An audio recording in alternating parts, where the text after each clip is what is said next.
Be learning diploma in Bible first year module 8 lesson 7 పాతాళలోక నివాసులు ఎవరు? పాతాళలోక నివాసులు ఎవరు?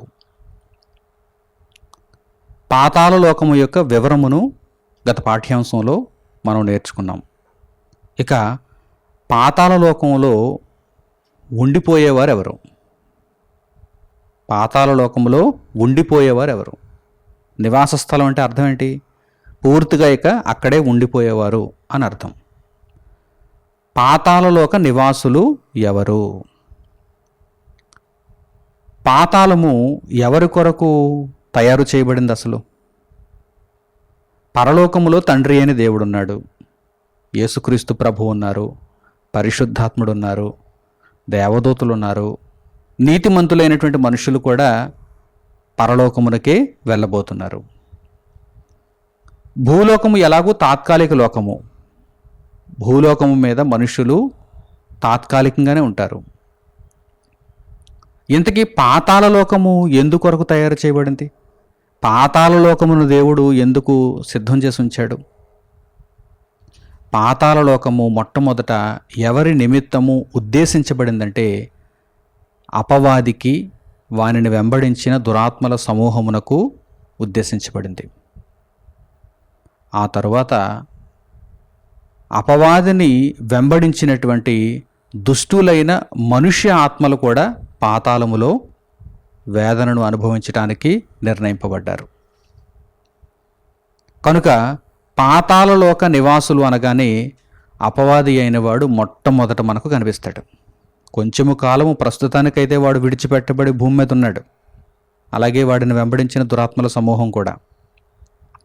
కానీ వారి యొక్క నివాస స్థలం ఏది? పాతాళమే. పాతాళమే. ఇప్పుడు ఈ విషయాలను మనము పరిశుద్ధ గ్రంథం నుండి నేర్చుకుందాం. పేతురు గారు రాసినటువంటి 2వ పత్రిక 2వ అధ్యాయము 4వ వాక్యాన్ని మీరు చూడండి. పేతురు రాసిన 2వ పత్రిక 2వ అధ్యాయము 4వ వాక్యం. దేవదూతలు పాపము చేసినప్పుడు, దేవదూతలు పాపము చేశారు, ఆజ్ఞను అతిక్రమించారు. పాపము చేసిన దేవదూతలు అన్నమాట. దేవదూతలు పాపము చేసినప్పుడు దేవుడు వారిని విడిచిపెట్టక పోనీలే అని వదిలేయలేదు. ఆయన విడిచిపెట్టలేదు, శిక్షలోనికి పంపించాడు. దేవుని దగ్గర ధర్మం అది, న్యాయం అది. ఎవరైనా సరే తప్పు చేస్తే ఆయన శిక్షిస్తాడు. తప్పు చేసినది దూతైనా, తప్పు చేసినది కుమారుడైనా సరే.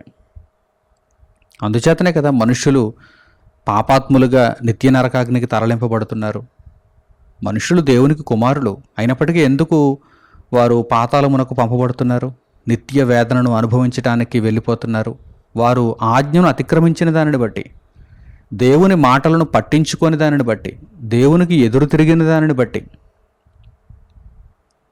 దేవుడు పాపము చేసినటువంటి దేవదూతలను విడిచిపెట్టలేదు.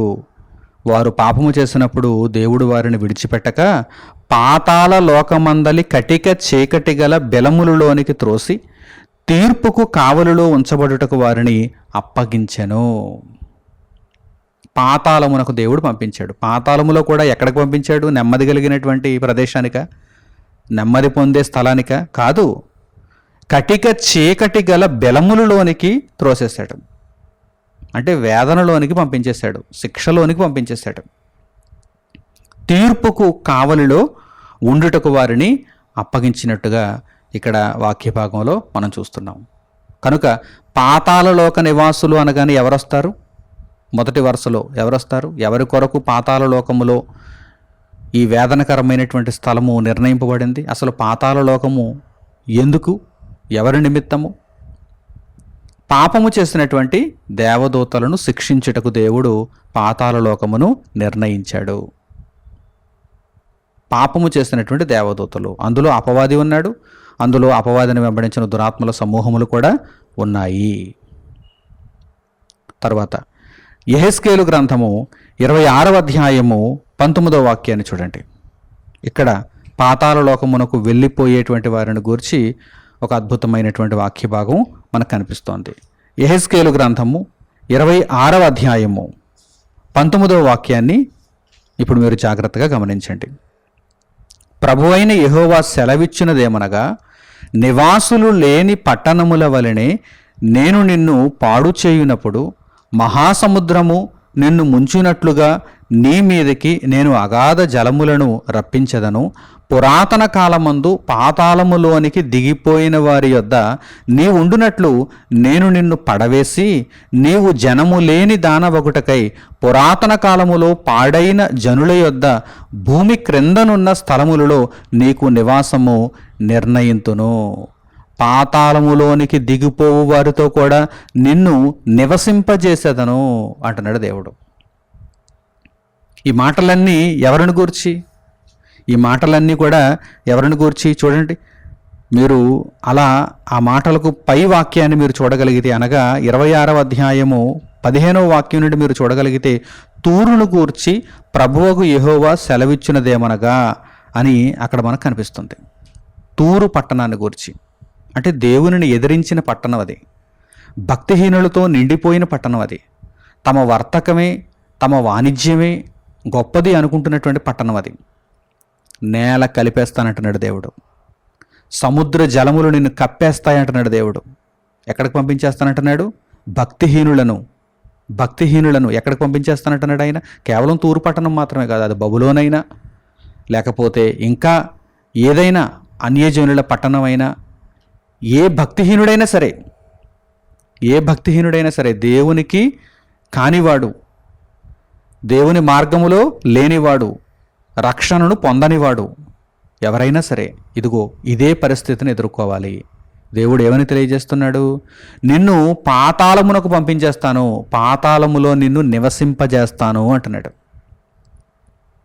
పాతాళ లోకంలో ఎలా ఉంటుందంటే, అగ్ని ఆరదు, పురుగు చావదు. అంటే దేవుడు ఆత్మలను పాతాళ లోకానికి పంపించి అక్కడ బంధించాడంటే, అక్కడ శిక్షలోనికి పంపించాడంటే, చచ్చిపోదాం అనుకుంటే చావు ఉండదు అక్కడ. అలాగని పోని బ్రతుకు జీవుడా అనుకుని ఏదో నెమ్మదిగా ఏదో ఒక మూలకు పోయి జీవిద్దామంటే వేదన ఆగదు, అగ్ని ఆరదు, పురుగు చావదు. అది పరిస్థితి. పాతాళ లోకంలో చాలా భయంకరమైనటువంటి పరిస్థితి. మరణమును వెతుకుతాయి, ఆత్మలు మరణాన్ని వెతుకుతాయి, కానీ దొరకదు. వేదనను తప్పించుకోవాలని అనుకుంటాయి, కానీ తప్పదు. వేదనను తప్పించుకోవాలని ఆత్మలు అనుకుంటాయి, కానీ తప్పదు. ఈ వేదన ఎంత భయంకరంగా ఉంది కదా, పోని చచ్చిపోతే ఈ వేదన తీరిపోతుందేమో అనుకుంటే ఆత్మ చావదు, పురుగు చావదు. అంత భయంకరమైనది పాతాళ లోకమందలి వేదన, శిక్ష. కనుక ప్రియులారా, ఇప్పుడేదో మీరు చులకనగా తీసుకుంటున్నారేమో దేవుని మాటలను. ఒకవేళ అలా చులకనగా దేవుని మాటలను గనక తీసుకుంటే చాలా భయంకరమైనటువంటి పర్యవసానాన్ని ఎదుర్కోవాల్సి వస్తుందని దేవుని గ్రంథము స్పష్టముగా చెబుతోంది. దేవునికి భయపడండి. ఎవరికి భయపడినా ఎవరికి భయపడకపోయినా ఇబ్బంది లేదు, కానీ దేవునికి భయపడండి. ఇదిగో దేవుడు తెలియజేస్తున్నాడు చూడండి, నేను నిన్ను పాతాళమునకు పంపించేస్తాను, పాతాళ లోకములో నిన్ను నివసింపజేసేదను అంటున్నాడు. పాతాళ లోకములో నిన్ను నివసింపజేసేదను. ఆ పాతాళ లోకము మహాభయంకరమైనటువంటి లోకము. పాపము చేసిన దేవదూతల కొరకు దేవుడు పాతాళ లోకమును నిర్ణయించాడు. ఆ పాతాళ లోకములోనికి ఇంకా ఎవరిని పంపిస్తున్నాడు దేవుడు? భక్తిహీనులైనటువంటి మనుష్య ఆత్మలను కూడా పంపిస్తున్నాడు. కనుక ఇప్పటి వరకు మనకు అందినటువంటి సమాచారం మేరకు పాపము చేసిన దేవదూతలు పాతాళ లోకమందు నివసిస్తాయి, అక్కడ వేదనను అనుభవిస్తూ ఉంటాయి. అలాగే పాపము చేసినటువంటి మనుష్యాత్మలు కూడా పాతాళ లోకములోనే నివసించాలి. వారు పరలోకానికి రావడానికి అవకాశం లేదు. ఇంకా ఈ పాతాళ లోకాన్ని గురించి మనము కొన్ని రహస్యాలను తెలుసుకుందాం. యోబు గ్రంథము 7వ అధ్యాయము 9వ వాక్యాన్ని మీరు చూడండి. పాతాళ లోకమునకు ఎవరైనా దిగిపోతే ఇక వారి పని అంతే, వారు మరలా తిరిగి రావడానికి అవకాశం ఉండదు అని ఈ వాక్య భాగంలో వివరింపబడింది. పాతాళ లోక నివాసులు వెళ్ళారంటే ఇక అక్కడ ఉండడమే. అది తాత్కాలికమైనటువంటి నివాసం కాదు. పాపాత్ములైనటువంటి మనుష్యులు, పాపాత్ములైనటువంటి దేవదూతలు పాతాళములోనికి వెళ్ళారంటే ఇక మరల బయటికి రాలేరు. అందుచేతనే మమ్మను పాతాళమునకు పంపవద్దని దురాత్మలు యేసుక్రీస్తు ప్రభువును వేడుకుంటున్నాయి కదా, భయపడిపోతున్నాయి పాతాళం అనేసరికి. ఎందుచేత చూడండి, మాటలు చూడండి. యోబు గ్రంథము 7వ అధ్యాయము 9వ వాక్యం. మేఘము విడిపోయి అదృశ్యమగునట్లు పాతాళమునకు దిగిపోయిన వాడు మరి ఎప్పుడునూ రాడు. పాతాళమునకు దిగిపోయాడంటే మరలా ఇక తిరిగి రాడు. మేఘం విడిపోయిందంటే అదృశ్యం అయిపోతుంది. మేఘము ఒకే చోట ఉన్నప్పుడు ఒక ఆకారంలో కనిపిస్తుంది, దట్టమైన మేఘముగా కనిపిస్తుంది. అది పలచబడిపోయింది అనుకోండి, డైల్యూట్ అయిపోయింది అనుకోండి, విడిపోయింది అనుకోండి, ఏది మేఘం ఏదంటే కనిపించదు, ఎందుకంటే అది చెల్లాచెదురైపోయింది. అట్టి మాదిరిగా దేహాన్ని విడిచిపెట్టి పాతాళలోకములోనికి మనిషి వెళ్ళాడా, మరలా తిరిగి రాడు.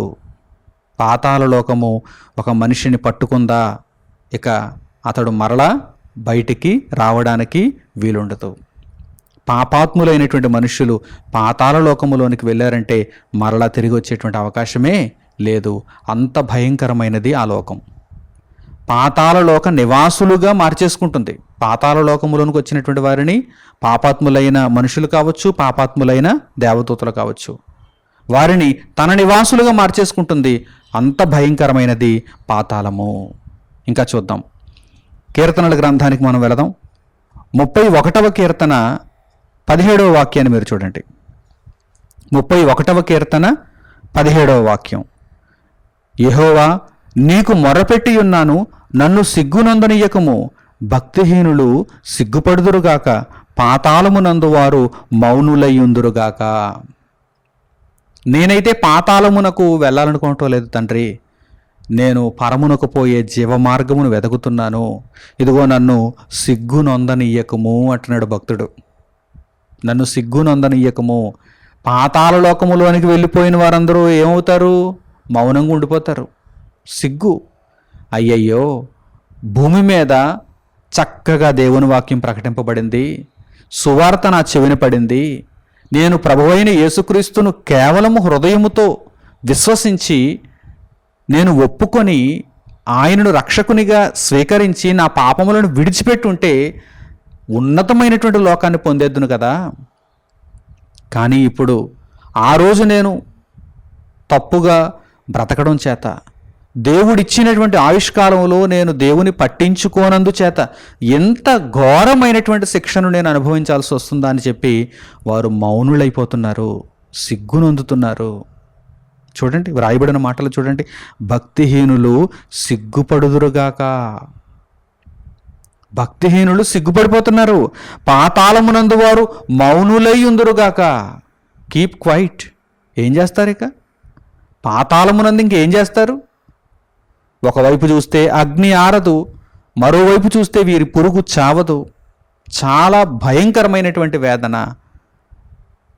ఎందుకు నేను భూమి మీద బ్రతుకు కాలంలో దేవునిని ఎదిరించానని అప్పుడు లబోదిబోమని వారు ఏడుస్తారు. పండ్లు కొరుకుట, వేదన, ఏడ్పు అక్కడ ఉంటుంది అని ప్రభువైన యేసుక్రీస్తు వారు తెలియజేశారు. ముందుగా రహస్యాలను తెలియజేశారు.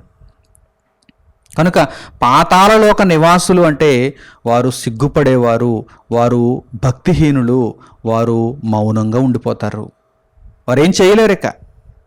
మనము అట్టివారుగా ఉండకూడదని ఇదిగో ఈ పాఠాలు మనకు జ్ఞానాన్ని నేర్పిస్తున్నాయి.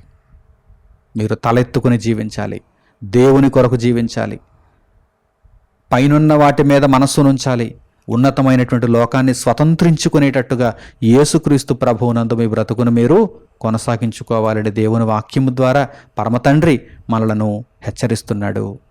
ఆ తర్వాత యోబు గ్రంథము 21వ అధ్యాయము 13వ వాక్యాన్ని మీరు చూడండి. యోబు గ్రంథము 21వ అధ్యాయము 13వ వాక్యం. వారు శ్రేయస్సు కలిగి తమ దినములు గడుపుదురు, ఒక్క క్షణములోనే పాతాళమునకు దిగుదురు. ఎవరు వారు? భక్తిహీనులు. దేవుని గూర్చిన జ్ఞానము మాకు అక్కరలేదని చెప్పేవారు. మీరు పై మాటలను చూడగానే ఎవరు కనిపిస్తున్నారు? భక్తిహీనులు కనిపిస్తున్నారు. అలాగే 13వ వాక్యం తరువాత క్రింది మాటలను మీరు చూడగానే వారు ఏమంటున్నారు? నీ మార్గములను గూర్చిన జ్ఞానము మాకు అక్కరలేదు, నీవు మమ్మల్ని విడిచిపొమ్మని దేవునితో చెప్పుదురు. అంటే భక్తిహీనులు అన్నమాట. భక్తిహీనులు వీరేమవుతున్నారు చూడండి. మరణించగానే వారి యొక్క పరిస్థితి ఎలా ఉంటుందో చూడండి. వారు శ్రేయస్సు కలిగి తమ దినములు గడుపుతారు. భూమి మీద అయితే తాత్కాలికమైనటువంటి జీవితం కదా, ఇది తాత్కాలికమైనటువంటి లోకం. ఇది ఒక 60 ఏళ్ళు, 70 ఏళ్ళు, 80 ఏళ్ళు జీవితకాలం. వారు శ్రేయస్సు కలిగి దినములు గడుపుదురు భూమి మీద. భూమి మీద దేవుని పట్టించుకోలేదు, దేవుని గురించిన జ్ఞానాన్ని వద్దన్నారు, దేవుణ్ణి ఎదిరించారు. ఇక్కడైతే శ్రేయస్సు కలిగి దినములు గడిపారు, ఒక్క క్షణములో పాతాళానికి దిగిపోయారు. కన్ను మూసారంటే వెళ్ళిపోవడమే. ఇక్కడ కన్ను మూసారంటే ఆత్మ పాతాళ లోకములో ప్రత్యక్షం అవ్వాల్సిందే. క్షణంలో ఒక్క క్షణములోనే పాతాళమునకు దిగుదురు. దేనికి? నివసించటానికి, పాతాళ లోకంలో నివసించటానికి. పునదేమైనా రాజవైభవంతో జీవించే జీవితం అంటే కాదు. చాలా హీనమైనటువంటి బ్రతుకు. నిత్య నరకాగ్నిలో వేదన అనుభవించటం అంటే అది మాటలు కాదు. కనుక ప్రియులారా, ఈ సందర్భాలన్నీ కూడా మనల్ని హెచ్చరిస్తున్నాయి. జాగ్రత్త, మీరు పాతాళలోక నివాసులుగా మారొద్దు. పాతాళలోక నివాసులు ఎవరంటే పాపము చేసిన దేవదూతలు, అలాగే భక్తిహీనులైనటువంటి మనుష్యులు. మీరు అలా ఉండొద్దు. మీరు పరలోక నివాసులుగా మారడానికి ప్రయత్నం చేయండి అని ఈ మాటలన్నీ కూడా మనలను హెచ్చరిస్తున్నాయి. అలాగే 9వ కీర్తన 17వ వాక్యాన్ని చూడండి. 9వ కీర్తన 17వ వాక్యం. దుష్టులను దేవుని మరచు జనులందరూ పాతాళమునకు దిగిపోవుదురు. మరలా తెలియజేయబడింది. ఇదిగో, దుష్టులైన మనుషులు ఎవరైనా ఉన్నారా? దేవుని మరచిపోయినటువంటి జనులు ఎవరైనా ఉన్నారా? ఏదో ఒకానొక కాలంలో దేవుని దగ్గరికి నేను వచ్చేవాడనండి, దేవుని వాక్యాన్ని వినేవాడనండి, ఇప్పుడైతే అంత మర్చిపోయానండి అని అంటున్నారా? పాతాళానికి సిద్ధమైపోతున్నారని అర్థం. మీరు అలా అన్నారంటే పాతాళానికి సిద్ధమైపోతున్నారని అర్థం. చాలా భయంకరమైనటువంటి పరిస్థితి అది. దేవునితో పెనవేసుకున్న జీవితాలుగా ఉండాలి మన జీవితాలు. ఏదో నేను ఒక 10 ఏళ్ల క్రితం, 20 ఏళ్ల క్రితం నేను దేవుని వాక్యం వినేవాడినండి, దేవుని కొరకు బ్రతికేవాడినండి, దేవుని పని చేసేవాడినండి, దేవునికి నా యొక్క అర్పణలు ఇచ్చేవాడనండి, ఇప్పుడు ఏమీ లేదండి, లోకంలో కలిసిపోయినండి అని అంటున్నారా? అంటే పాతాళానికి సిద్ధమైపోతున్నారని అర్థం. చూడండి, వ్రాయబడిన మాటలు చూడండి. దుష్టులను దేవుని మరచు జనులందరూ పాతాళమునకు దిగిపోవుదురు. నిత్య వేదనను అనుభవించటానికి, తీర్పులోనికి వెళ్ళటానికి వారందరూ కూడా పాతాళమునకు దిగిపోవుదురు అని వ్రాయబడింది. కనుక మనము అట్టి వారముగా ఉండడానికి వీలు లేదు. మనము ప్రభువైన యేసుక్రీస్తు ద్వారా నిత్య రాజ్యానికి చేర్చబడాలి. అలా చేర్చబడాలంటే దేవుని వాక్యమునకు సంపూర్ణ విధేయతను మనము కనుపరచాలి. దేవుని కొరకే మనం బ్రతకాలి. అలాగే యోబు గ్రంథము 24వ అధ్యాయము 19వ వాక్యాన్ని చూడండి. యోబు గ్రంథము 24వ అధ్యాయము 19వ వాక్యం. అనావృష్టి చేతను ఉష్ణము చేతను మంచు నీళ్లు ఎగసిపోవునట్లు పాతాళము పాపము చేసిన వారిని పట్టుకొనును. పాతాళ లోక నివాసులు ఎవరు? పాపము చేసిన వారు. ఎక్కడికి పోనివ్వదు పాతాళం. పాపము చేసిన వారిని పాతాళము ఎక్కడికి పోనివ్వదు. అమాంతం పట్టుకుంటుంది, క్యాచ్ చేస్తుంది. ఒక పోలిక కూడా చెప్పబడింది చూడండి. అనావృష్టి చేతను ఉష్ణము చేతను మంచు నీళ్లు ఎగసిపోవునట్లు. ఒక భయంకరమైనటువంటి వేడిమి దగ్గర కొంచెం మంచినీళ్ళు పెట్టామనుకోండి, ఆవిరైపోతాయి. అంటే ఆ ఉష్ణం లాగేసుకుంటుంది, ఆ వేడి లాగేసుకుంటుంది. అట్టి మాదిరిగా పాతాళము పాపము చేసిన వారిని పట్టుకొనును. ఈ రహస్యాలు మీకు తెలియాలి. మీకే కాదు, ప్రపంచం అంతటికి తెలియాలి అసలు. కానీ వినేటువంటి ఓపిక, వినేటువంటి మనస్సు వారికి లేదు. మీరైతే మనోనేత్రములు తెరుచుకున్న వారై ఈ సంగతులను పాఠ్యాంశముల రూపంలో నేర్చుకుంటున్నారంటే మీరు ధన్యులనే చెప్పాలి. ఈ మాటల ప్రకారం మీరు జీవించండి. ఉన్నతమైనటువంటి లోకాన్ని స్వతంత్రించుకుంటారు. లేదంటే పాతాళలోకం మందలి కట్టిక చీకటి గల బెలములను చూడాల్సి వస్తుంది. ఏడ్పు పండ్లు కొరుకుట అక్కడ ఖచ్చితంగా ఉంటుంది. అందులో మీరు పాలు పంపులు కలిగిన వారుగా ఉండటానికి వీలు లేదు. ఈ మహాజ్ఞానాన్ని మీరు వింటున్నారు. దేవుని కొరకు చక్కగా నిలబడండి. దేవుని చిత్తమును నెరవేర్చండి. పాపము చేసిన వారిని పాతాళము ఖచ్చితంగా పట్టుకుంటుంది. కనుక ఇప్పుడు మనం ఏం చేయాలి?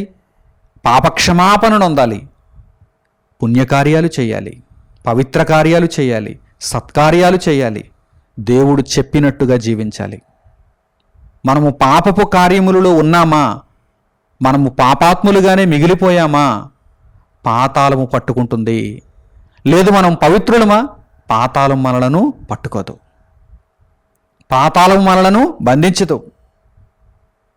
ప్రభువైన యేసు ద్వారా మనము పరలోకానికి వెళ్ళిపోతాం. కనుక ప్రియులారా, ఎల్లప్పుడూ కూడా ప్రభువు కొరకు జీవించే మనస్సును కలిగి ఉండండి. దేవుని యొక్క మార్గాన్ని మీరు అన్వేషించండి. ఆ తర్వాత 49వ కీర్తన 13వ వాక్యం నుండి 49వ కీర్తన 13వ వాక్యం నుండి జాగ్రత్తగా ఈ సంగతులను మీరు గమనించండి. స్వాతిశయ పూర్ణులకును వారి నోటి మాటను బట్టి వారిని అనుసరించు వారికిని ఇదే గతి.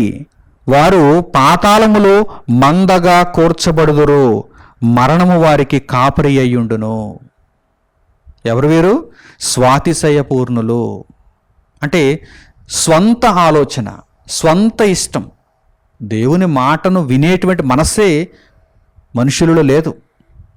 కనుక అటువంటి వారందరూ కూడా ఏమవుతున్నారు చూడండి, వారు పాతాళములో మందగా కూర్చబడుతురు. మంద ఏమంటే పాపము చేసినటువంటి దేవదూతలను పరిశుద్ధ గ్రంథంలో దేవుడు ఏమని రాయించాడు? ఒక సేన. పాపము చేసినటువంటి దురాత్మల సమూహము, దానిని గూర్చి ఏమని రాయబడింది? ఒక సేన అని రాయబడింది. మరి వీరిని గూర్చి, ఈ భక్తిహీనుడిని గూర్చి ఒక మంద. చూస్తారా? మందగా పోతున్నారండి మనుషులు. విస్తారమైనటువంటి మనుషులు పాతాళమునకు వెళ్ళిపోతున్నారు.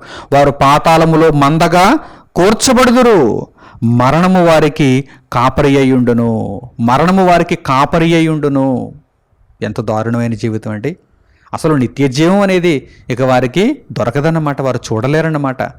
ఇంకా తర్వాత మాటలు చూడండి. ఉదయమున యథార్థవంతులు వారిని ఏలుదురు. యథార్థవంతులైతే గొప్ప స్థాయిలో, గొప్ప స్థానంలో ఉంటారు. వారు సింహాసనాల మీద కూర్చుంటారు.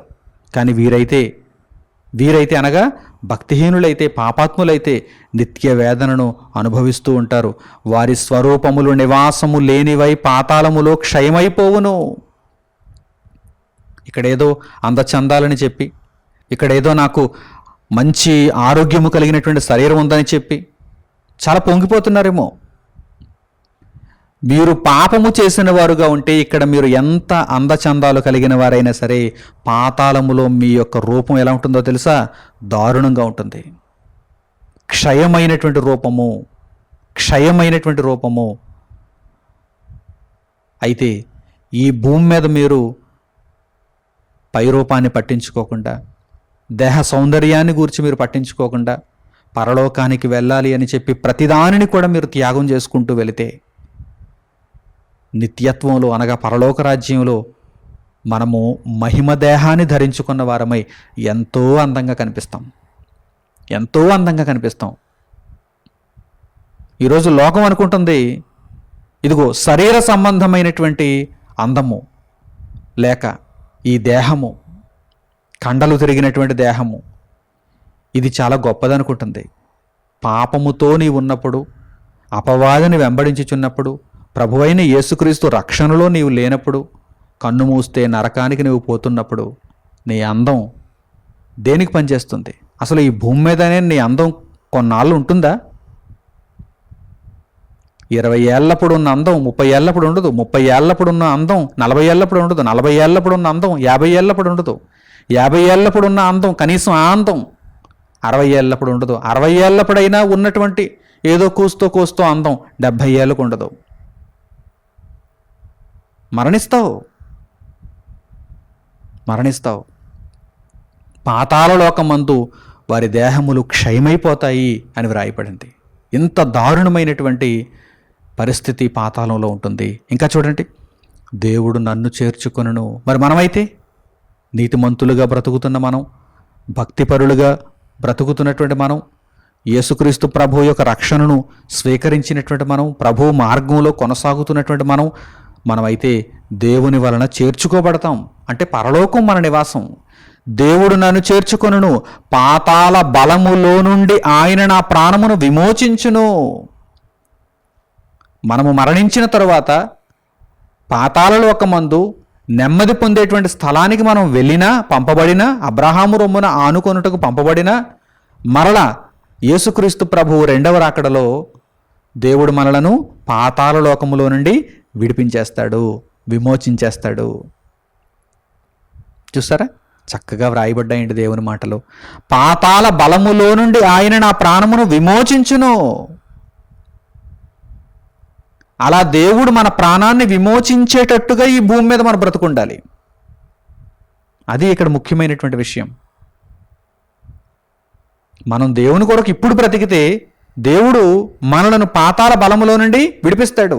ఇప్పుడు దేవుడిని మనం పట్టించుకోకపోతే పాతాళములో మనము శిక్షను అనుభవిస్తున్నప్పుడు దేవుడు మనలను ఎందుకు పట్టించుకుంటాడు? వదిలేస్తాడు. ఆ మందతో వదిలేస్తాడు. ఆ మందలో ఒకరుగా మనం ఉండకూడదు. అబ్రహాము రొమ్మును ఆనుకొనుటకు కొనుపోబడిన వారముగా మనం ఉండాలి. పరలోక రాజ్యమునకు ఎంపిక చేయబడిన వారముగా మనం ఉండాలి. అందునిమిత్తమే దేవుడి మాటలన్నింటినీ కూడా వ్రాయించాడు. అలాగే యోబు గ్రంథము 26వ అధ్యాయము 6వ వాక్యాన్ని చూడండి. యోబు గ్రంథము 26వ అధ్యాయము 6వ వాక్యం. ఆయన దృష్టికి పాతాళము తెరువబడి ఉన్నది. దేవుడు పాతాళలోకాన్ని చూస్తే అది తెరువబడినట్టుగా కనిపిస్తోంది. ఆయన దృష్టికి తెరువబడి ఉన్నది అని ఎందుకు దేవుడు వ్రాయించాడు? దేవుని దృష్టికి పాతాళము తెరువబడినట్టుగా ఎందుకు కనిపిస్తోంది? అనేక మంది పాతాళంలోనికి వెళ్ళిపోతున్నారు. అనేక మందిని పట్టుకుంటుంది పాతాళం. చూడండి, ఆయన దృష్టికి పాతాళము తెరువబడి ఉన్నది, నాశన కోపము బట్టబయలుగానున్నది. నాశన కోపం అది. పరలోక నివాసులంటే దేవుని కొరకు బ్రతికిన వారు, దేవునితో ఉండేవారు. మరి పాతాళలోక నివాసులంటే భక్తిహీనులు, పాపము చేసిన దురాత్మలు. జాగ్రత్తగా మీరు గమనించాలి ఈ మాటలను. ఆయన దృష్టికి పాతాళం ఎలా ఉంది? ఇదిగో తెరువబడినట్టుగా ఉన్నది. అనేక మంది మందలుగా పోతున్నారు. నాశన కోపముగా కనిపిస్తోంది. నాశన కోపము బట్టబయలుగానున్నది. కనుక పాతాళలోకం అనగానే ఇదిగో అనీతిమంతులు, భక్తిహీనులు, దుష్టులైనటువంటి మనుషులు, వీరందరూ కూడా వెళ్ళిపోయేటువంటి స్థలం అది. అక్కడే వారికి నివాసం. ఇక వారు అందులో నుండి బయటకు రాలేరు. ఇక శాశ్వతంగా వారు అందులోనే శిక్షను అనుభవిస్తూ, యుగములు రాత్రింబగళ్ళు శిక్షను అనుభవిస్తూ ఉండాలి. వారితో పాటుగా పాపము చేసినటువంటి దేవదూతలు, దురాత్మల సమూహము, అపవాది వాడిని వెంబడించిన దురాత్మల సమూహము కూడా అక్కడే ఉన్నారు. కనుక ఈ విషయాలను జాగ్రత్తగా మీరు గమనించాలి. అలాగే పాతాళలోకమందు ఈ నివాసులు ఉన్నారు కదా, దుష్టులైనటువంటి మనుష్యులు, అలాగే దురాత్మల సమూహము, వీరందరూ ఉన్నారు కదా. వీరు పాతాళలోకములోనికి వెళ్ళి దేవుని స్తుతిద్దాం అనుకుంటే ఇంక స్తుతించలేరు. పాతాళలోకములోనికి వెళ్ళినటువంటి దుష్టులు దేవుని స్తుతించగలరా? స్తుతించలేరు. ఇప్పుడు మాకు కనువిప్పు కలిగింది, ఇప్పుడు మేము దేవుణ్ణి స్తుతిస్తాం, దేవుని మాట వింటాం, దేవుని వైపు తిరుగుతామంటే అక్కడ పని జరగదండి. అక్కడ అవకాశం లేదండి. పాతాళలోక నివాసులు దేవుని స్తుతించలేరు. చూడండి ఆ వాక్య భాగాన్ని చూడండి. 6వ కీర్తనల గ్రంథానికి మరలా మనం వెళ్ళగలిగితే 6వ కీర్తన 5వ వాక్యాన్ని చూడండి. 6వ కీర్తన 5వ వాక్యం. మరణమైన వారికి నిన్ను గూర్చిన జ్ఞాపకము లేదు.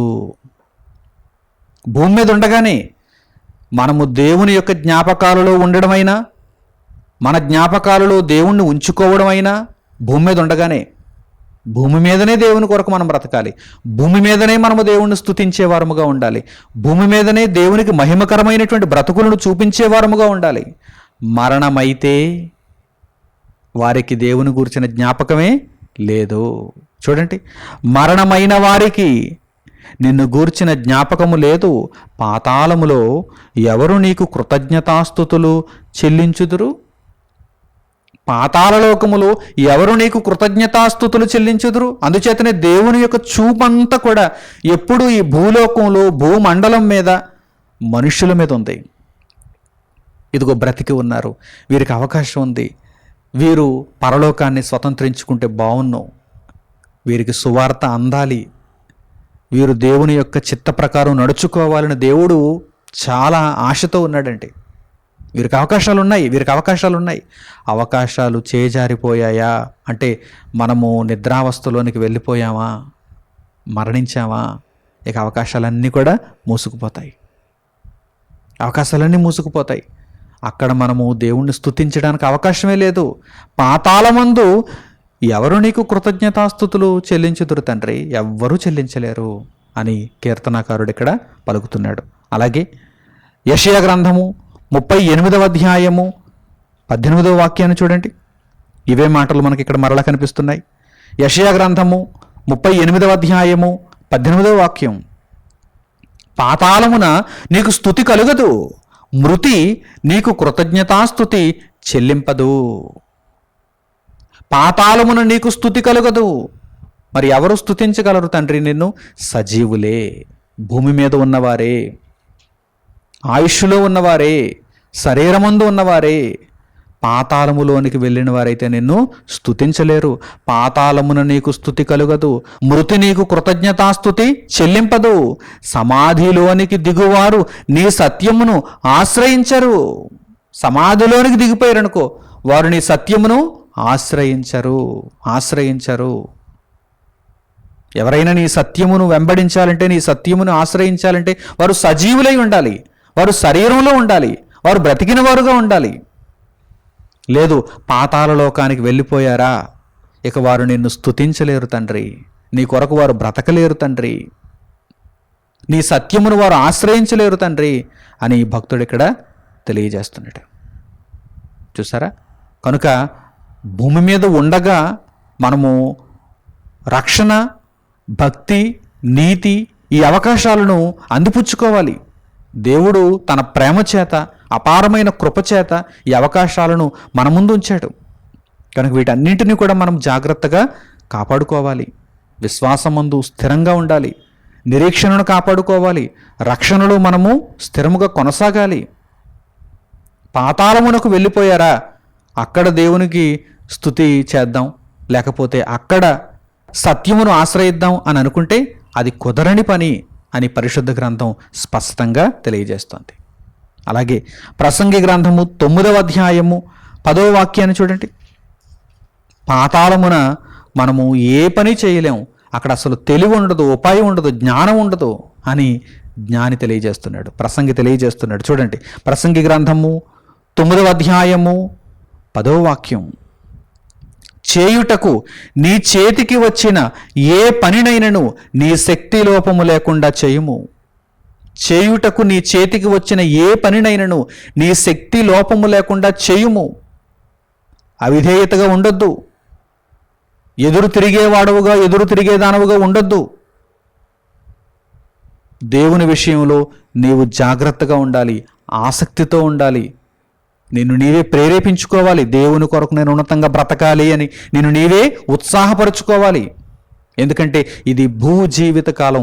భూమి మీద ఉన్నప్పుడే దేవునికి మనం ఏదైనా చేయగలం. భూమి మీద ఉన్నప్పుడే మనం దేవుని కొరకు ఎంతైనా ఇవ్వగలం, ఏదైనా చేయగలం. దేహాన్ని విడిచిపెట్టామంటే దేవుని కొరకు ఏమీ చేయలేం. అందుచేతనే జ్ఞాని తెలియజేస్తున్నాడండి, జ్ఞాని తెలియజేస్తున్నాడు. చూడండి, చేయుటకు నీ చేతికి వచ్చిన ఏ పనినైనను నీ శక్తి లోపము లేకుండా చెయ్యుము. నీవు పోవు పాతాళమునందు పని అయినను, ఉపాయమైనను, తెలివి అయినను, జ్ఞానమైనను లేదు. పాతాళలోక నివాసులకు ఏ పని లేదు, శిక్షణ అనుభవించడమే. వారికి తెలివి లేదు, ఉపాయం లేదు, జ్ఞానం లేదు. ఎంత దారుణమైన పరిస్థితితో చూసారా? మనము ఎంత మాత్రము పాతాళలోక నివాసులుగా పోకూడదు.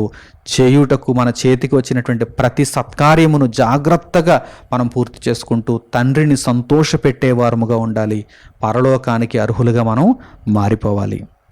అలాగే తర్వాత లూకాసు వార్త 8వ అధ్యాయము 31వ వాక్యాన్ని మనం చూడగలిగితే, అపవిత్రాత్మలు పాతాళమునకు వెళ్ళటానికి చాలా భయపడిపోతున్నాయని మనకు అర్థమవుతుంది. చూడండి, ఈ వాక్య భాగాన్ని కూడా మీరు చూడండి. లూకాసు వార్త 8వ అధ్యాయము 30వ వాక్యం నుండి. లూకాసు వార్త 8వ అధ్యాయము 30వ వాక్యం నుండి, యేసు నీ పేరేమని వారిని అడుగగా, చాలా దెయ్యములు వానిలో చొచ్చియుండెను గనుక వాడు తన పేరు సేన అని చెప్పి పాతాళములోనికి పోవుటకు తమకు ఆజ్ఞాపింపవద్దని ఆయనను వేడుకొనెను. పాతాళము యొక్క రుచి వాటికి తెలుసు, అపవిత్రాత్మలకు తెలుసు. ఎందుకంటే ముందు అక్కడికి వెళ్ళాయి, తర్వాత కొంతకాలం విడిచిపెట్టబడ్డాయి, మరలా వెళ్ళడానికి సిద్ధపడుతున్నాయి. పాతాళ లోకము యొక్క రుచి వాటికి తెలుసు. చాలా భయంకరమైనది ఆ లోకం. చీకటి, చీకటి బెలములు, నిత్య వేదన. కనుక పాతాళములోనికి మమ్మునప్పుడే పంపించొద్దు అని ప్రభువును వేడుకుంటున్నాయి. సరే, మిమ్మును దేవుడు కొంతకాలం విడిచిపెట్టాడు గనక పందులలోనికి పొండని అక్కడ యేసుక్రీస్తు ప్రభువు దెయ్యములకు సెలవిచ్చారు. కనుక ప్రియులారా, పాతాళ లోకంలో చాలా భయంకరమైనటువంటి పరిస్థితి ఉంటుందని మనం తెలుసుకోవాలి. అపవిత్రాత్మలు గడగడ వణికిపోతున్నాయండి. అపవిత్రాత్మలు గడగడ వణికిపోతున్నాయి. అపవిత్రాత్మలే వణికిపోతున్నాయంటే మానవ ఆత్మలు తట్టుకోగలవా? అందుచేతనే కదా ధనవంతుడైన వాడు అగ్ని కీలలలో యాతన పడుచు కేకలు వేసేస్తున్నాడు. అబ్రహామా, లాజరును పంపించవచ్చు కదా, ఇదిగో నా నాలుకను చల్లార్చుటకు లాజరును పంపించవచ్చు కదా, అవకాశం ఉందా అని అడుగుతున్నాడు. అవకాశం లేదు. ఇక్కడి వారు అక్కడికి రాజాలకుండునట్లు, అక్కడి వారు ఇక్కడికి రాజాలకుండునట్లు దేవుడు మధ్యలో ఒక అగాధాన్ని ఉంచాడు అని అబ్రహాము గారు తెలియజేశారు. పోనీ అలాగైతే నాకు భూమి మీద 5 సహోదరులు ఉన్నారు, పోనీ వారికైనా దేవుని మాటలు చెప్పమని, ఈ పాతాళపు పరిస్థితులు వివరించమని లాజరును పంపించవచ్చు కదా అంటే దానికి అవకాశం లేదు. భూమి మీద ప్రవక్తలు ఉన్నారు, మోషేయు ప్రవక్తలు ఉన్నారు, వారి మాటే వినాలని అబ్రహాము గారు తెలియజేస్తున్నారు. చూసారా? నాకు ఎలాగో అవకాశం లేదు, భూమి మీద బ్రతుకున్నారు, వారికి అవకాశాలు ఉన్నాయి. భూమి మీద నాకు 5 సహోదరులు ఉన్నారు, వారికి అవకాశాలు ఉన్నాయి. వారు రక్షణ అవకాశాన్ని చేజార్చుకోకుండా వారి దగ్గరకైనా ఈ లాజరును పంపించవచ్చు కదా అని అడుగుతున్నాడు. చూడండి, ఎంత దయనీయమైన పరిస్థితి. చాలా భయంకరమైనటువంటి లోకం ఏంటది. కనుక దెయ్యములు భయపడిపోతున్నాయి. మమ్మను పాతాళమునకు పంపవద్దు అని ఆయనను వేడుకుంటున్నట్టుగా మనం పరిశుద్ధ గ్రంథంలో చూస్తున్నాం. అలాగే ప్రకటన గ్రంథము 20వ అధ్యాయము 13వ వాక్యాన్ని మీరు చూడండి.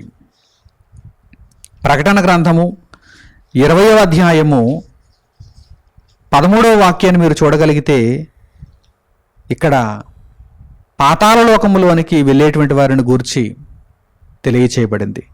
సముద్రము తనలో ఉన్న మృతులను అప్పగించెను, మరణమును పాతాళ లోకమును వాటి వశమునున్న మృతులను అప్పగించెను, వారిలో ప్రతివాడు తన క్రియల చొప్పున తీర్పు పొందెను. చూసారా? పాతాళ లోకములో ఉన్నటువంటి ప్రతి ఒక్కరూ కూడా తీర్పు ద్వారా నిత్య నరకాగ్నికి వారు వెళ్ళిపోతారు. మరణమును పాతాళ లోకమును వాటి వశమునున్న మృతులను అప్పగించెను, దేవునికి అప్పగిస్తున్నాయి. ఇదిగో మా దగ్గర ఇంతమంది ఉన్నారు, మందలుగా ఉన్నారు, వీరందరికీ దేవుడు తీర్పు తీరుస్తాడు. ఆ తీర్పును బట్టి నిత్య శిక్షలోనికి మానవ ఆత్మలు వెళ్ళిపోతాయి. కనుక ప్రియులారా, ఎంత మాత్రము తీర్పులోనికి వెళ్ళి ఆ నిత్య నరకాగ్నిని కొని తెచ్చుకోకుండా ఉన్నతమైనటువంటి లోకాన్ని స్వతంత్రించుకునే నిమిత్తము దేవుని కొరకే మనము బ్రతకాలి. ఇక ఈ సందర్భంలో పాతాళ లోకమందలి నెమ్మది పొందేటువంటి స్థలాన్ని గురించి కూడా ఒక్కసారి మనం చర్చించుకుందాం. భూమి మీద దేవుని కొరకు బ్రతికినటువంటి నీతిమంతుల ఆత్మలు పాతాళ లోకములో నెమ్మది పొందేటువంటి స్థలానికి తాత్కాలికంగా వెళతాయని, యేసుక్రీస్తు ప్రభువు యొక్క రెండవ రాకడలో వారు ఆ లోకము నుండి విడిపింపబడి, ఆ పాతాళ బలము నుండి వారు విడుదల చేయబడి యేసుక్రీస్తు ప్రభువు ద్వారా పరలోకానికి శాశ్వతముగా వెళ్ళిపోతారని మనం గత పాఠంలో కూడా చర్చించుకున్నాం. ఇప్పుడు కూడా మరలా ఆ విషయాన్ని గురించి ఒక్కసారి మనం ఆలోచన చేద్దాం. కీర్తనల గ్రంథానికి మనం వెళ్ళగలిగితే 16వ కీర్తన 10వ వాక్యాన్ని మీరు చూడండి. 16వ కీర్తన 10వ వాక్యంలో భక్తుడైనటువంటి దావీదు పాతాళ లోకములో నా ఆత్మను నీవు విడిచిపెట్టవు అని దేవునితో పలుకుతూ కీర్తిస్తున్నాడు, కొనియాడుతున్నాడు, దేవుని ఘనపరుస్తున్నాడు.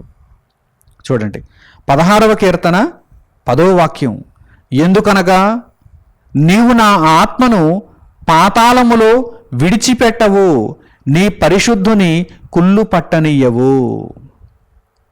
దావీదు కీర్తన, దావీదును గూర్చి వ్రాయబడినటువంటి మాటలు.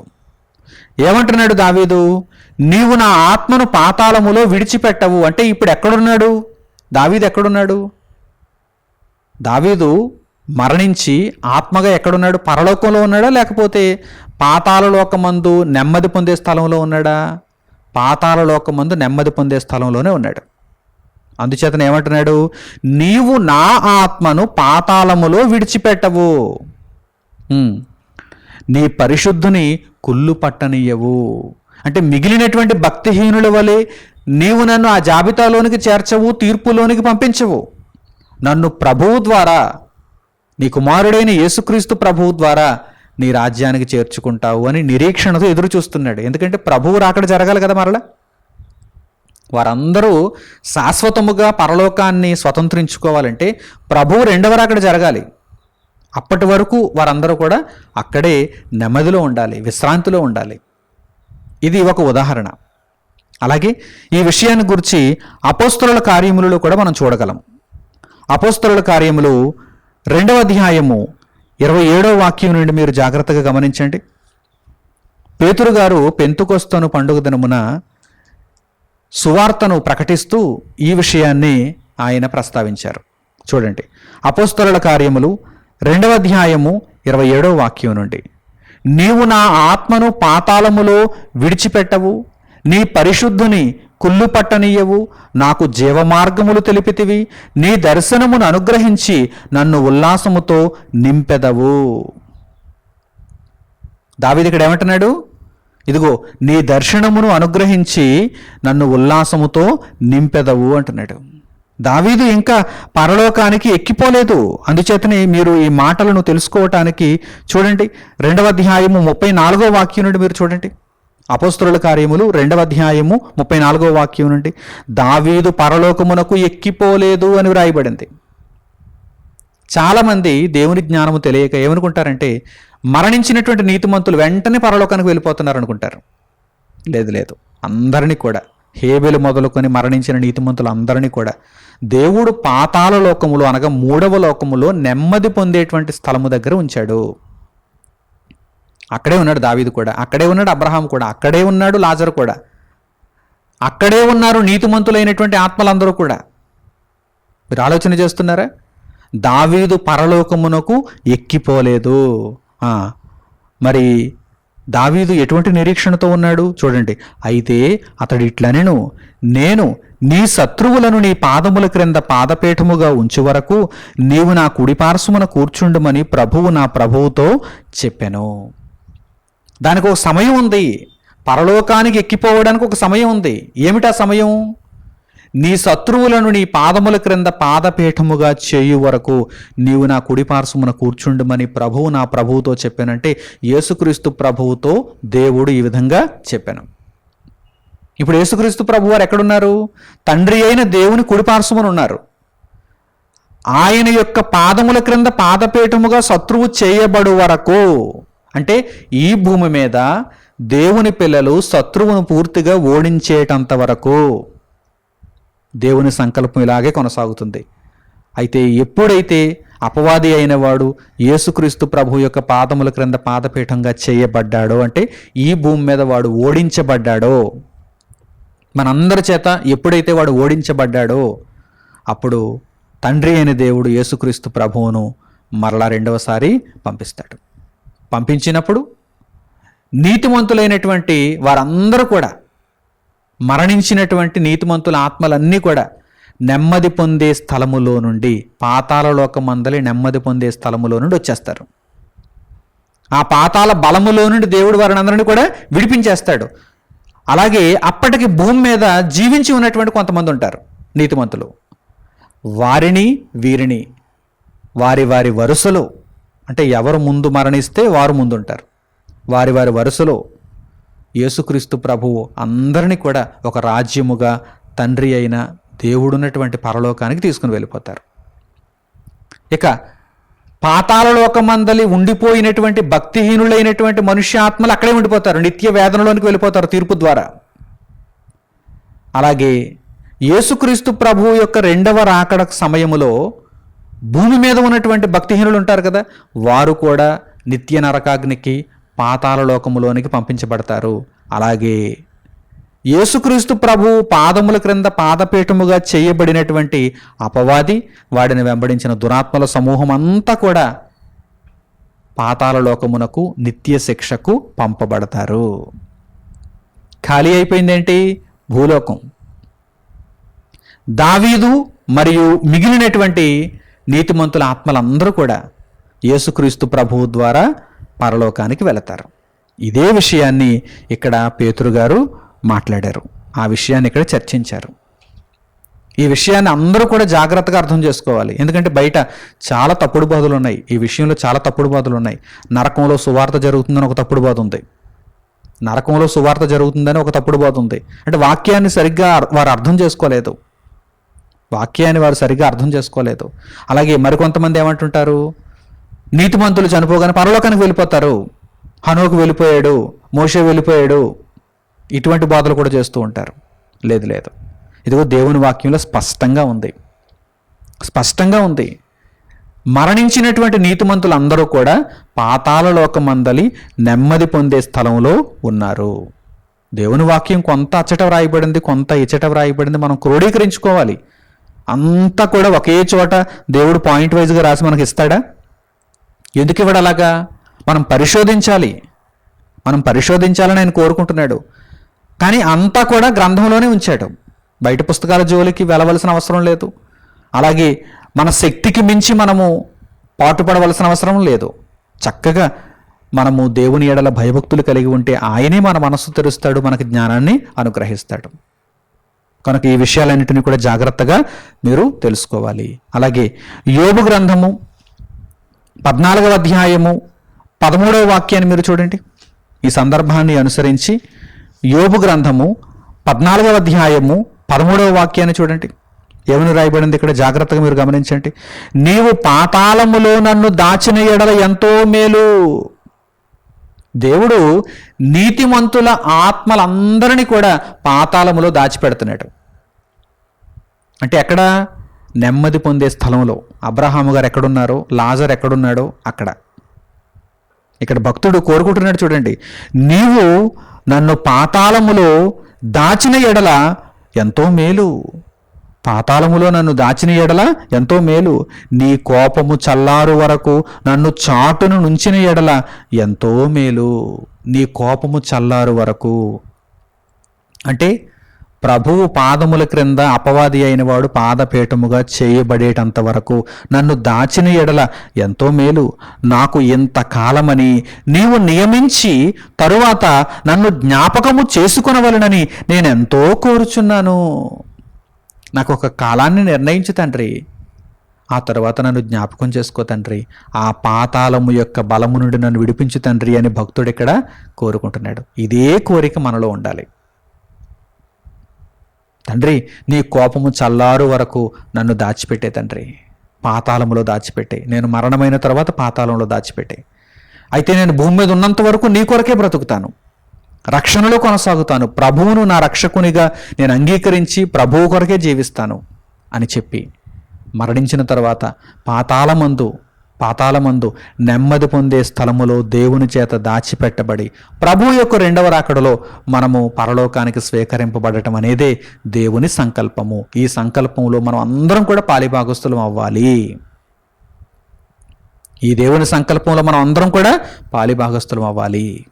మీకు ఇక్కడ ఇంకొక రహస్యం చెప్పమంటారా? యేసుక్రీస్తు ప్రభువు కూడా శరీరధారిగా భూమి మీదకి వచ్చారు కదా. ఆయన కూడా శరీరాన్ని విడిచిపెట్టిన తర్వాత శిలువ మరణాన్ని పొందారు, ఆయన సమాధి చేయబడ్డారు. ఆయన మరి 3 రాత్రింబగళ్ళు ఆయన సమాధిలో ఉన్నారు. ఎక్కడున్నారు ఆయన? 3 రాత్రింబగళ్ళు సమాధిలో ఉన్నారంటే దేహము ఇక్కడ సమాధిలో ఉంది, మరి ఆత్మ ఎక్కడుంది? క్రీస్తు ఆత్మ ఎక్కడుంది? పాతాళమునకు వెళ్ళింది. యేసుక్రీస్తు ప్రభు యొక్క ఆత్మ ఎక్కడికి వెళ్ళింది? పాతాళలోకానికి వెళ్ళింది. పాతాళలోకములు ఎక్కడికి వెళ్ళింది? నెమ్మది పొందే స్థలానికి వెళ్ళింది. నిజంగా నెమ్మది పొందే స్థలానికి యేసుక్రీస్తు ప్రభు యొక్క ఆత్మ వెళ్ళగానే అందరూ కూడా పరవశించిపోయి ఉంటారు కదండి. నీతిమంతులైనటువంటి ఆత్మలన్నీ కూడా పరవశించిపోయి ఉంటాయి. నిజమే, యేసుక్రీస్తు ప్రభు వచ్చారు, జయించి వచ్చారు. ఆయన పాపరహితుడిగా జీవించి జయించి వచ్చారు. పరిశుద్ధుడిగా జీవించి ఇదిగో మనుషుల కొరకు ప్రాణం పెట్టి దేవుని సంకల్పాన్ని నెరవేర్చి వచ్చారంటే వారందరికీ అక్కడ జయోత్సాహాలే. హోసన్నా హోసన్నా హోసన్నా అని చెప్పి జయోత్సాహాలేనండి. ఆ 3 రాత్రింబగళ్ళు కూడా భూమి మీద నిశ్శబ్దం. శిష్యులలో కూడా ఒకంత కలవరపాటు. ప్రభువు మరణించారని చెప్పి ఆయన తిరిగి లేచిన తరువాత వీరందరిలో మరలా ఇక్కడ ఉత్సాహం. ఆయన తిరిగి లేచాను అని చెప్పి. కానీ ఈ 3 రాత్రింబగళ్ళ విషయాన్ని గురించి ఒక్కసారి మీరు ఆలోచన చేయండి. ఈ 3 రాత్రింబగళ్ళు భూమి మీద నిశ్శబ్దం అయితే పాతాళమందలి నెమ్మది పొందే స్థలంలో నీతిమంతుల ఆత్మల మధ్య మాత్రం చాలా ఉత్సాహం. ఎందుకంటే మమ్మును రక్షించే మా ప్రభువు ఇదిగో మా దగ్గరకు వచ్చాడు.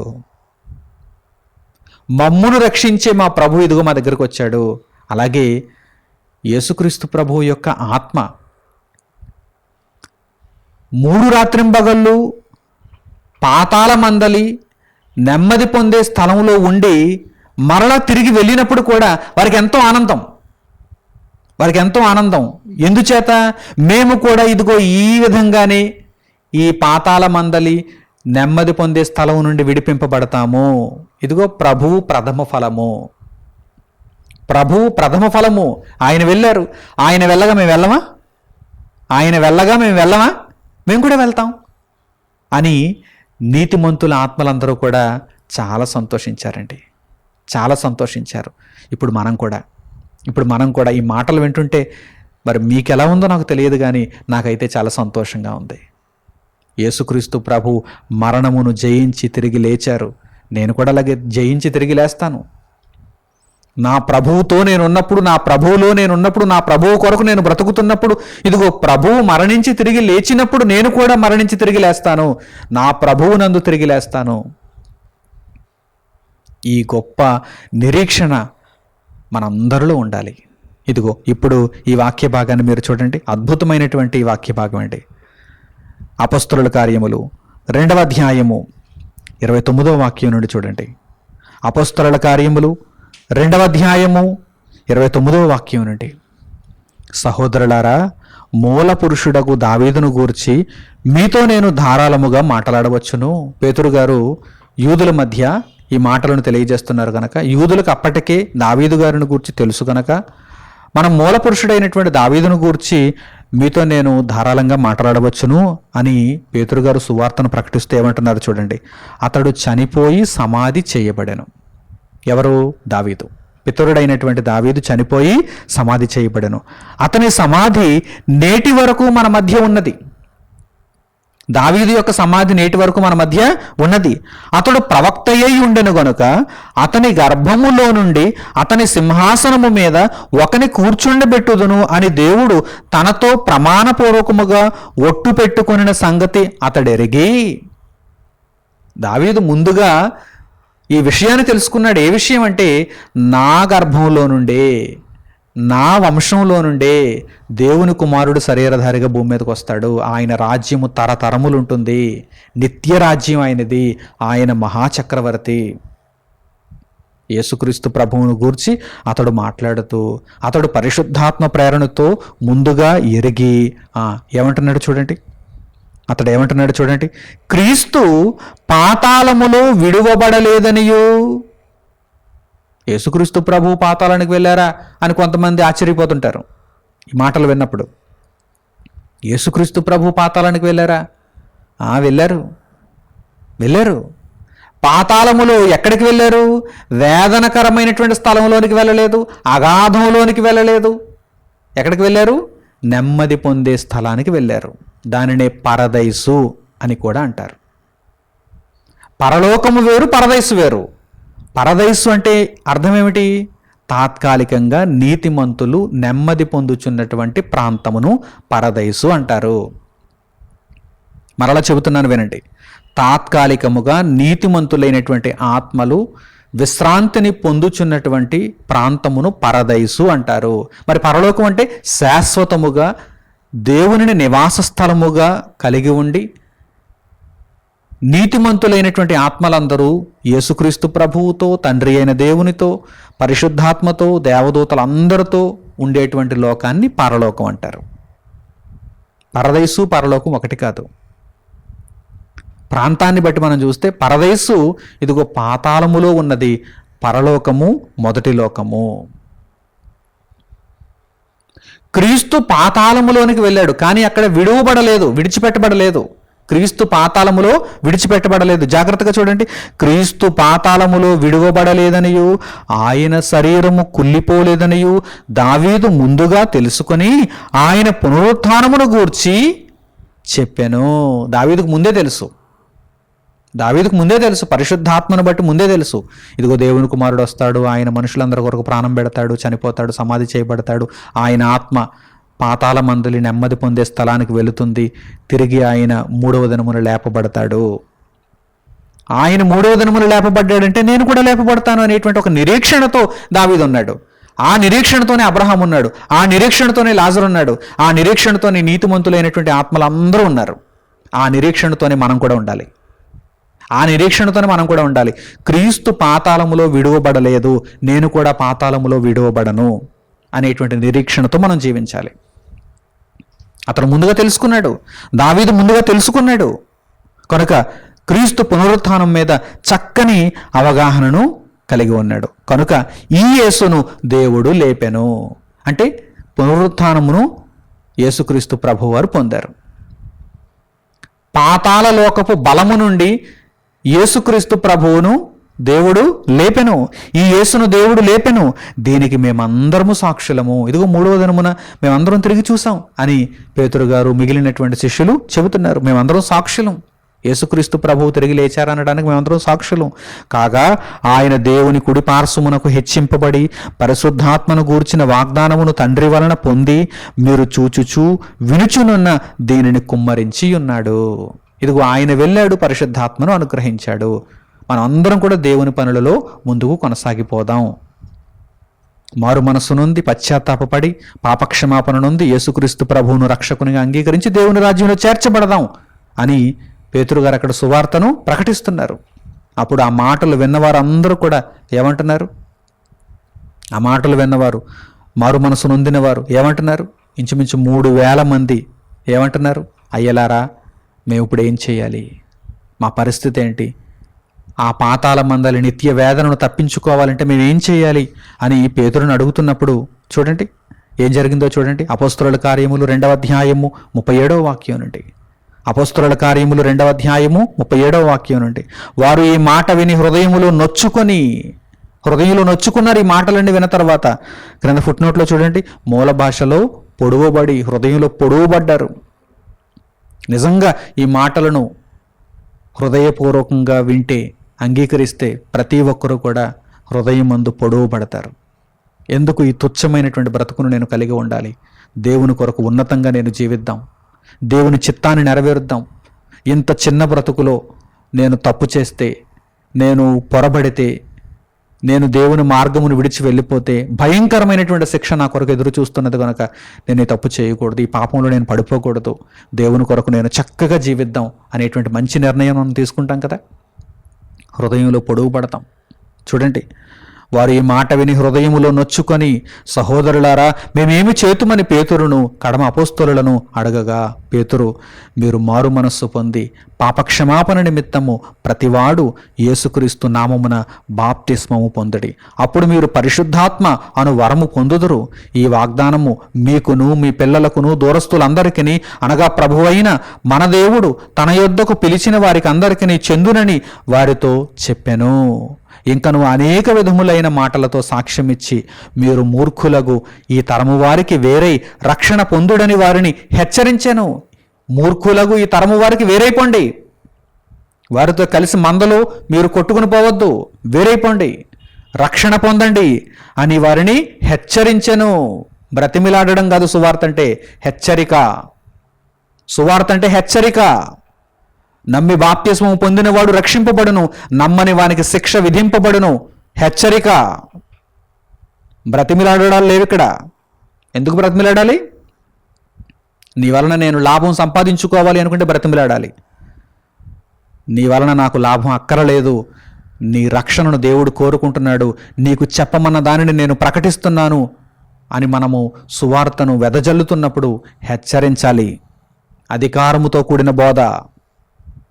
వారిని హెచ్చరించారు ఆనాడు అపోస్తలులు, పేతురు గారు మిగిలినటువంటి అపోస్తలులు వారిని హెచ్చరించారు. కాబట్టి అతని వాక్యము అంగీకరించిన వారు బాప్తిస్మము పొందరి. పట్టించుకునేవారు పోతారు, కానీ ఆయన వాక్యమును అంగీకరించిన వారు బాప్తిస్మం పొందారు. ఆ దినమందు ఇంచుమించు 3,000 మంది చేర్చబడిరి. ఇంచుమించు 3,000 మంది ఆ రోజు దేవుని యొక్క రాజ్యంలో, దేవుని సంఘంలో చేర్చబడ్డారు. వీరు అపొస్తలుల బోధయందును, సహవాసమందును, రొట్టె విరచుటయందును, ప్రార్థన చేయుటయందును ఎడతెగకయుండిరి. తప్పిపోలేదు. దేవుని సంఘంలో ఉన్నారు, దేవుని మార్గంలో ఉన్నారు, దేవుని చిత్తంలో ఉన్నారు, దేవుని పనిలో ఉన్నారు, దేవుని కొరకు బ్రతుకుతున్నారు. నా ప్రియులైన సహోదరి సహోదరులారా, పాతాళలోక నివాసులను గూర్చి పరిపూర్ణంగా మీరు అర్థం చేసుకున్నారు. పరిపూర్ణంగా మీరు అర్థం చేసుకున్నారు కనుక పాతాళలోకమందలి కటిక చీకటి గల బెలములలోనికి త్రోసివేయబడేవారముగా ఉండకుండా జీవగ్రంథమందు పేరు కలిగిన వారమై పరలోక నివాసులుగా మనము క్రీస్తు యేసునందు స్వీకరింపబడు నిమిత్తము చక్కగా ప్రభువును రక్షకునిగా స్వీకరించి దేవుని వాక్యపు వెలుగులో నడుచుకుందాం. మంచి నిర్ణయాలు తీసుకుంటారని హృదయపూర్వకంగా కోరుకుంటూ ఈ పాఠ్యాంశమును ఇంతటితో నేను ముగిస్తున్నాను.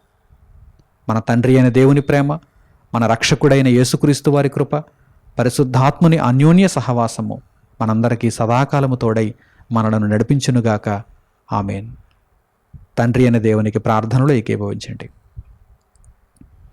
మహోన్నతుడును మహాపరిశుద్ధుడునైన మా కన్న తండ్రి, పాతాళలోక నివాసులను గూర్చి పరిశుద్ధ గ్రంథము ద్వారా ఉన్నతమైనటువంటి సంగతులను మీరు మాకు బోధించారు. తండ్రి, నిత్య వేదనలకు మా ఆత్మలు తరలింపబడకుండా నిత్య రాజ్యమునకు మేమందరము చేరుకోగలుగుటకు క్రీస్తు యేసును స్వరక్షకునిగా అంగీకరించి ఉన్నాము. ఆయన మార్గములో నడుచుకుంటున్నాము. మీ కృపను మాకు అనుగ్రహించండి తండ్రి. ఇంకను ఏ విషయములలో అయితే మేమందరము సరిచేయబడాలో ఆ విషయములన్నింటిలోనూ పరిపూర్ణముగా సరిచేయబడి తండ్రి మీ అధికారమునకు మేము సంపూర్ణముగా తలదించుతూ మీ చిత్తమును నెరవేర్చుటలో ఆసక్తిని, ఉత్సాహమును మేము కలిగి ఉండుటకు మమ్మను దీవించండి తండ్రి. మేమందరము నాయన పరలోక నివాసులుగా మారగలుగు నిమిత్తము చేయవలసిన ప్రతి ప్రయత్నమును శక్తిలోపము లేకుండా ఈ భూమి మీద చేసిన వారమై, మీరిచ్చిన ఆయుష్కాలములో మిమ్మల్ని సంతోషపెట్టిన వారమై, మీ దృష్టికి అంగీకారయోగ్యమైన బ్రతుకును కలిగిన వారమై ఉండగలుగుటకు మమ్మల్ని అందరినీ జ్ఞాపకము చేసుకునమని హృదయపూర్వకంగా మిమ్మల్ని కోరుకుంటున్నాము. ఇదిగో తండ్రి, ప్రకటింపబడినటువంటి మీ మాటలన్నీ మీ బిడ్డలందరిలో ఫలించి వారందరూ నూతనమై పరలోక సంబంధమైనటువంటి విషయముల మీద ఆలోచన కలిగి, ఆశ కలిగి ఇక మీదట ఉన్నతమైనటువంటి జీవితమును పరిశుద్ధాత్మ సహవాసముతో క్రీస్తు ప్రభువులో జీవించగలిగేటువంటి కృపను ధన్యతను అనుగ్రహించమని మిమ్మల్ని వేడుకుంటూ మా ప్రార్థన మనవులన్నింటినీ మా ప్రభువును మా రక్షకుడునైన యేసుక్రీస్తు వారి పేరిట మిమ్మల్ని వేడుకొనుచున్నాము తండ్రి. ఆమేన్. అందరికీ వందనములు. సెలవు.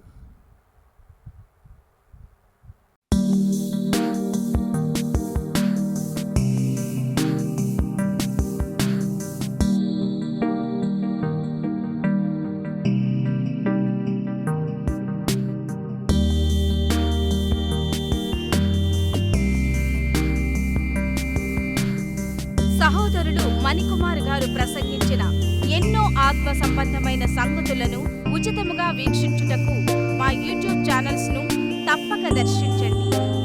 మా సమాచారమును ఎప్పటికప్పుడు తెలుసుకుని ఆత్మీయాభివృద్ధి నొందవలనంటే మా యూట్యూబ్ ఛానల్స్ ను సబ్స్క్రైబ్ చేసుకోండి. సత్వర నోటిఫికేషన్ల కొరకు సబ్స్క్రైబ్ బటన్ ప్రక్కనే ఉన్న బెల్ సింబల్ ను క్లిక్ చేయండి.